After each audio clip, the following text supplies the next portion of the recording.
This lecture is held every year at the law school to honor Nobel laureate and Clifton R. Musser Professor Emeritus of Law Ronald Coase, and is supported by a grant from the John M. Olin Foundation and by the newly named, this is the first lecture since we named the Coase-Sandor Institute for Law and Economics. Now, law and economics was a discipline that was born here at the law school, and Ronald Coase was, as many of you already know from your coursework here, as well as perhaps your education prior to coming here, one of its major pioneers. Perhaps the best-known article that Ronald wrote, The Problem of Social Cost, was published in the law school's own Journal of Law and Economics and is the most cited law review article in history.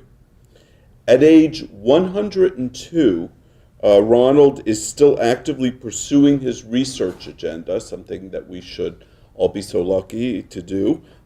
He's living in Chicago, just recently published a co-authored book entitled How China Became Capitalist.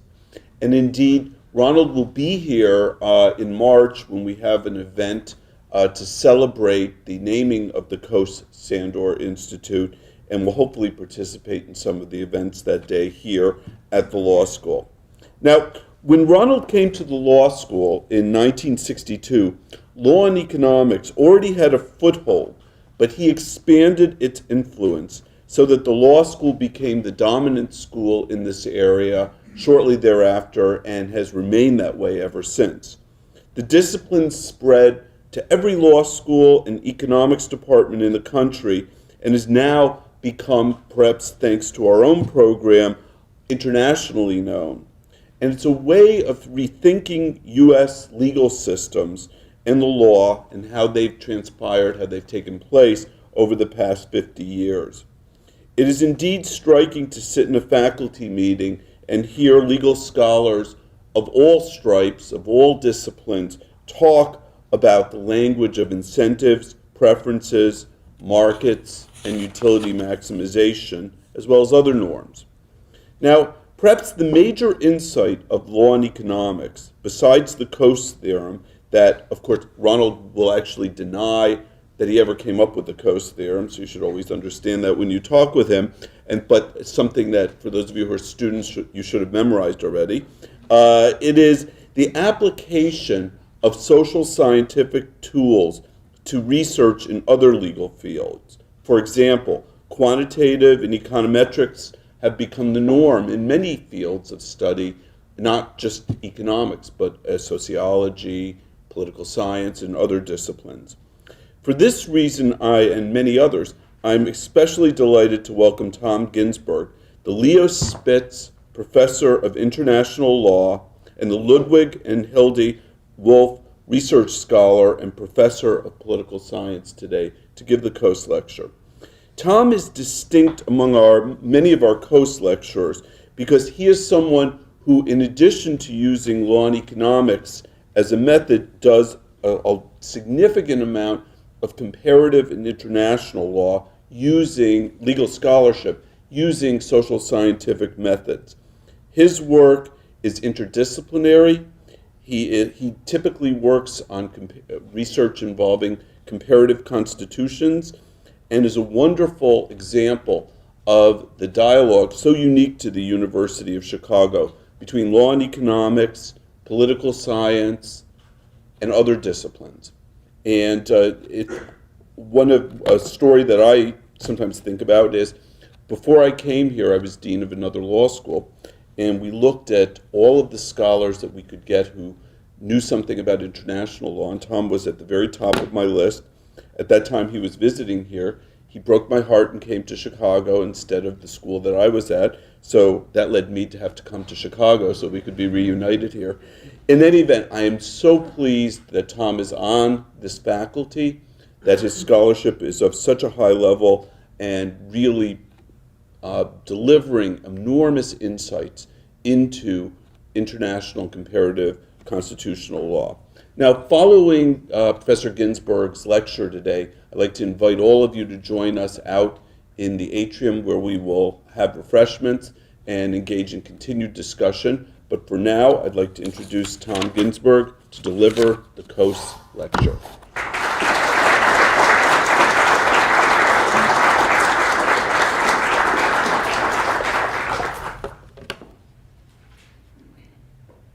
Thank you, Mike, and thanks to all of you for coming today. You know, I know the lecture is supposed to be directed at first-year students, and many of you first-year students will have already been introduced to constitutional law through the method that we usually use to introduce it to students, which is to have you read cases. This is the way that we teach constitutional law in law schools. It's the way we think about constitutions. I sometimes analogize this focus on cases and case law as somewhat like a baseball fan. A baseball fan who shows up at a baseball game around the 7th inning, watches the inning with intense concentration, focuses especially on the umpire, the balls and the strikes, and then when the inning is over, the fan leaves the game. That is, when you look at a case, when you read a case closely, you are looking at the umpire, but you leave, you don't see what happens after the case is over. We often don't spend much time looking at the actual implementation of decisions. We also don't spend much time talking about the political and social interests that are at dispute in any particular case, nor the even more fundamental question, which is constitutional order. Where does it come from? Now, when one is looking at a comparative context, I think it's especially important to focus on the game outside the 7th inning. And to do that, of course, requires tools outside law. You have to use the tools of social science. And the reason it's so important in a comparative context is because one cannot always take constitutional order for granted. It is not obvious in many countries of the world that court decisions will be obeyed. It is not obvious that judges will be deciding them in a kind of neutral way. And so this requires broadening our lens. Now, of course, there's many social sciences one can use, and economists have been focused on constitutions for some time, and they've come up and made many contributions to the study of constitutions. Economists tend to focus on the functions of constitutions. What do I mean by the functions? Well, from an economic perspective, of course, government is a device for generating public goods, those goods which cannot or are unlikely to be produced in sufficient quantity on the private market, things like national defense or good environmental regulation. And of course, if government is a device for doing that, we need rules to structure government. A particular concern from economic theory is the idea of agency control. That is, the people who are running the government for us are in some sense our agents. We hire them to do some work for us. But as with any agent you hire, you have to make sure that that agent is going to be performing in accordance with your instructions and not simply acting on behalf of their own benefit. And so from an economic perspective, a lot of the rules of constitutional law and constitutions can be explained as devices to help govern the selection and the controlling of agents. Think about regular elections or criminal procedure rules, which limit what the police can do. Many of these things are quite understandable from an economic perspective from that point of view. Another idea that economists have contributed is the idea of pre-commitment. That is, it may sometimes make sense for us to limit our collective choices. This is not really about the agents we select, but as taking certain things out of the decision function, certain things that we cannot decide, because we are afraid that if we are allowed to decide these things, we might do so with our short-term interests in mind rather than our long-term interests. It might make sense for all of us, for example, to agree to confiscate Dean Schill's apartment and split up the proceeds among ourselves. But of course that wouldn't be good for Dean Schill. Nor would it be good for the society, because people in such circumstances would be less likely to invest in property. They would be less likely to invest in their own futures. And so many times constitutional rules take things off the table. Now these are all standard things out there in the literature, and they're all focused notably on the functions of constitutions. I want to look at constitutions from another angle, and that is not to look at their function so much as their form. And that's why I've titled this Constitutions as Products, right? If you think about it, products have functions, but products also have form. Take this cup, for example, right? It has a function, that's to hold water, but it also has other attributes which it might be interesting to interrogate from the point of view of understanding the cup and trying to get a complete picture of it. It was produced in a certain way, right? And that might tell us something about it. We might want to know, for example, if it was mass-produced or if it was produced, as this one was, by hand by someone. That might make a difference in its value and such.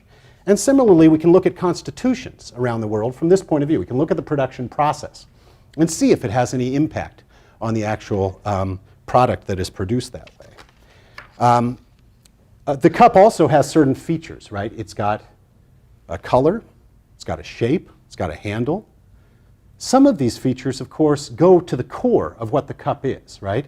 But some of them are quite peripheral. We could get rid of them, they're optional, right? We could change the color, it would still be a cup, probably even take off the handle. You could change the shape a bit, but if you change it too much, it would no longer be recognizable as a cup. So using this idea of core and peripheral features, I want to interrogate what it is that really is the essence of constitutions, or what is conventional, if you will, to put in the product called the Constitution. In addition, constitutions, like the cup, have substitutes, right? That is, if I want to drink water, I can drink it out of a cup. I can also drink it out of a glass. Pretty much the same function. There are many things out there, many kinds of institutions, which will play a similar functions to those that we've identified for constitutions, right? That is, if we want to control agents or we want to tie our hands, there's other sort of technologies out there which are available to us.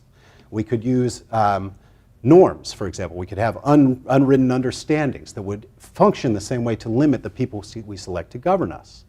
We could rely on case law. We could rely on statutes. We could rely on a political program and a political party to control agents and such. So there's substitutes for what constitutions do. But there's also some features which seem to be quite essential, right? And so the fact that there are substitutes doesn't mean that there aren't sort of a core set of attributes of a constitution. One way that constitutional scholars have talked about this is to contrast the small c constitution, those various things which are outside the formal written document, with the large c constitution, which is the single document that most countries have. And I want to focus on that, actually. I want to focus on the latter. So I recognize that the product, which I'm going to call a constitution, the written formal constitution, is obviously not the only thing which can play the function, but I think it will be interesting to interrogate its features nevertheless. Now, one final introductory point. What defines a product is a certain kind of mix of function and form, right? So suppose my cup here had a little hole in the bottom.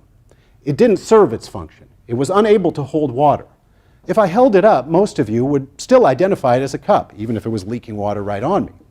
Now, what that suggests is that it's some combination of function and form, right, which would be the essential defining attributes. If, however, we were to change the shape of the cup, or we might significantly, it might have the same function, but no longer be a cup. Let's say it might be a bowl. So the point is that it doesn't have to work to still be a constitution, right? In fact, what's one of the things I want to interrogate? Under what circumstances do constitutions make a difference for actual behavior? Under what circumstances are their provisions actually followed? The cup, pretty durable. It's made of ceramics. It'll last forever as long as I don't drop it. If it was made of paper, it would not, right? So that's one other feature we might look at when we interrogate constitutions as projects. Some of them last a long time, some of them don't, and I want to ask, what are the things which allow them to focus, to be more effective? Now, for all of this, I'm drawing on a large data project that I've been running for several years. A couple of you in the room have actually worked with me on it, and it involves looking at the contents of written constitutions across time and space. The effort's ambitious. It's to look at every constitution ever written for an independent nation state since 1789 for all independent countries. For most countries, it's pretty easy to identify what this is. There's a single written document called a constitution. There are a small number of countries which don't have them. Israel, for example, has a series of basic laws. In Saudi Arabia, the position is that the constitution is the Holy Quran. So man can't make constitutional law. For countries like that, we have a secondary decision rule. That is, if the law is called a basic law, a Bill of Rights, or if it sets up a branch of government, we call it constitutional. For virtually every analysis we've ever undertaken, you can throw those countries out and it's still, results seem to be quite robust. I should add that the United Kingdom is the one country which I don't include in the analysis. Every time I ask a British constitutional lawyer, what is the British Constitution, I get a different answer. So I figure if they can't figure it out themselves, I'm unlikely to be able to improve on that. All right, the Constitution as a product has been an incredibly successful one. If you analogize countries to firms, right? Firms can choose to use any particular kind of governance technology that they want. But constitutions, formal written constitutions, are a really popular one. This figure gives, for each year since 1789, the number of new constitutions, from 0 to 25, written in any particular year. The top line here, the dark line, is the number of countries in existence in the world. And as you can see, it's roughly quadrupled since 1789, breakup of empires and such, many new countries. The bottom line here is the number of countries which have a written constitution. And so you can see at the outset of the period, it was quite rare. United States, France, Poland, a couple of countries. As time went on, though, the two lines converge, right? So that now every new country that comes into existence is likely to, as one of its very first acts, write a new constitution. Indeed, many countries are preparing constitutions in advance of becoming independent. Scotland just announced this week that this is their program. They're trying to become independent of the United Kingdom, and so they're preparing a constitutional draft just in advance. So the point is that the product has been incredibly successful, and that's a kind of interesting thing to try to understand. I want to look at the production process a little bit, so I want to start with that. How are these things produced? In any given year, there will be 5 or 10 constitutions produced. There are various kinds of ways that one goes about this. Sometimes they'll just be written by a very distinct or a very small group of government elites. The Constitution of Burma, passed a few years ago, was written by just a handful of people in secret. No one knew what was going on. In other cases, they're adopted in very open processes. That is, they're produced in constitutional assemblies which might have been elected by the public. They might have public input. And they might even feature, at the end of the process, a kind of public referendum, an up or down vote on whether or not the Constitution should be brought into force. So there's a great variety of mechanisms. One way just to contrast is to illustrate the extremes might be to look at the Constitution of Egypt, which many of you will have noted was passed in December in a very kind of violent process in which the majority decided that it didn't want to include other voices and rammed through a constitution of dubious constitutional legality itself right before a constitutional court could declare the process unconstitutional. That's a kind of pure majoritarian model, and that's one approach. At the other extreme, you have very open processes. Iceland, for example, last year has adopted a constitution in a very novel, very 21st century way. They were quite upset with their government as the whole country was sort of a giant subprime mortgage problem in and of itself. The economy collapsed after the great financial crisis of 2007 and 8. And the people were very angry. So they set up a process to draft a new constitution. They first randomly selected 1,000 citizens to generate ideas for what this constitution should contain. They then held a public election in which anyone could run as long as you were not a politician. And then those people then drafted a constitution which was put before the public again in a referendum, and it may be passed later this year. So that's a kind of the other extreme, a very open process. By the way, they had a Facebook page and somewhat of a wiki process where people could contribute to drafts in a kind of very open way. So this is the 21st century model. Does it make a difference? Well, it's hard to know. The traditional view, of course, is that constitutions are going to be written by statesmen, right? James Madison, Alexander Hamilton, you have these great figures acting in the public interest. You know, the economists who've worked on constitutional design tend to be very skeptical of that, right? Economics, of course, about incentives, and we're always very skeptical of the idea that anyone might be publicly motivated. And so there's somewhat of a tension. In particular, if constitutions are designed to limit agency costs, right? If they're designed to produce good governance outcomes, there is a kind of prior question as to how we get a constitution that will do that, notwithstanding the fact that it's also produced in a political process, right? That is, why don't agency problems also exist at the constitutional level? There is an assertion, in the constitutional literature that constitutional politics are truly different, that they are higher order. But I wonder why we would think that. Well, one reason we might think that is that constitutions are, of course, great symbolic documents, and they're adopted in very public ways. The visibility might itself serve to constrain agency costs, right? Because everyone can see what's going on. Everyone will be motivated because of the high stakes to watch. It also might serve to facilitate group organization, right? So another staple of the public choice literature is that groups, large groups such as the public or taxpayers or consumers, it's very difficult to organize them because their individual stake in any particular public choice decision is very small. If the Constitution is at stake, though, you might be able to overcome some of these collective action problems, which might lead to constitutional politics being of a different quality. On the other hand, you might rebut that by saying the very fact that the stakes are so high might increase the incentive for interest groups, for private interest groups, to also mobilize, right? If you can get a rule into the Constitution, well, then that's going to be a very valuable one, and it's going to be entrenched. And so you're likely to see some great effort to organize and great expense to be exerted in terms of trying to get rules into the Constitution. So there's a bit of a tension in the literature. But I do think that one implication of all this is that the more open processes, the more Iceland-style processes, are likely to produce, if you will, better documents, more open documents, ones that are likely to involve the public down the road. To test this, I and some colleagues looked at, tried to relate process with outcome, process and product. So we categorized constitutional design exercises in a variety of ways. We asked if it had a constituent assembly, if there was a public referendum thereafter, whether it was executive-centered, and we looked at the outcomes, looking at the contents of the constitutions that were produced in these ways, and tried to examine whether we could find any relationship. Interestingly, we didn't find many relationships. And this is somewhat surprising. I mean, there's become a norm to think that participation is always good.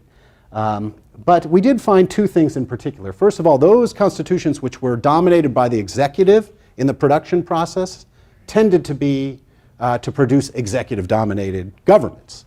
That's not particularly surprising. Similarly, those constitutions in which there was a public referendum at the end of the process tended to involve more instruments of direct democracy down the road. So public involvement in the production process leads to public involvement in the product. And so that's a kind of relationship which seemed to hold. In addition, when the public was involved, there did seem to be a greater number of rights in the Constitution. So that suggests that there may be something good about participating that might be able to overcome some of the the problems that one might think of using the simple economic theory of that the Constitution makers are likely to be motivated by self-interest. Another question I've been interrogating is innovation. Innovation. If you think about a product, right, we understand somewhat about where innovation comes from. If you can design a better cup, a cup that looks better, is more attractive, wouldn't be too hard, a cup that is more durable, perhaps one that holds water in a more efficient way, right? You're likely to do so in a market setting because you're likely to be rewarded for doing so. Constitutions and public choice generally doesn't have this advantage, right? That is, the fact is that there's no ongoing revenue stream for the designer of a constitution, nor do they necessarily get much credit for their work. There's no intellectual property right that we know of in public law. In some areas of legal production, I think this is resolved by the concept of reputation.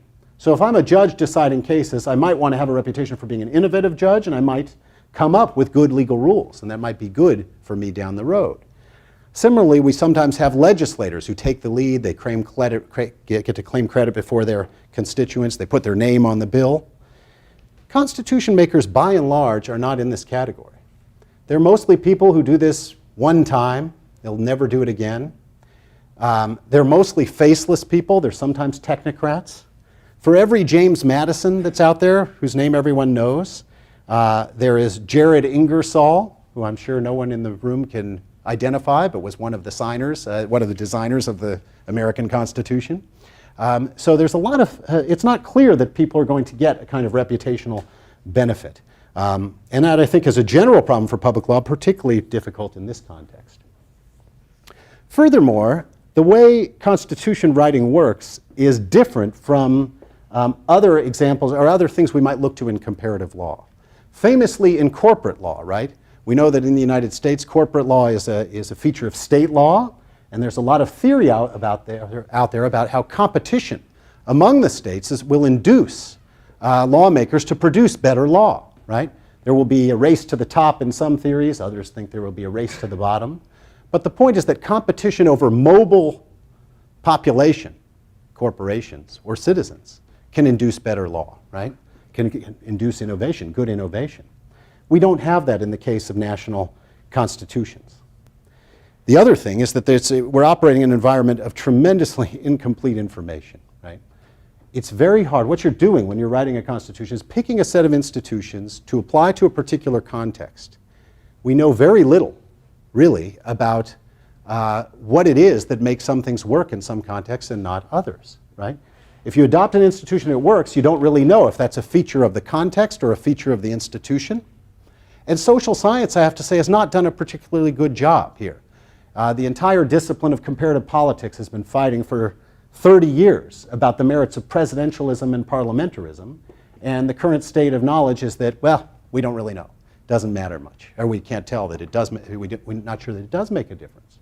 So imagine you're a constitutional designer and you're operating under this great circumstance of incomplete information.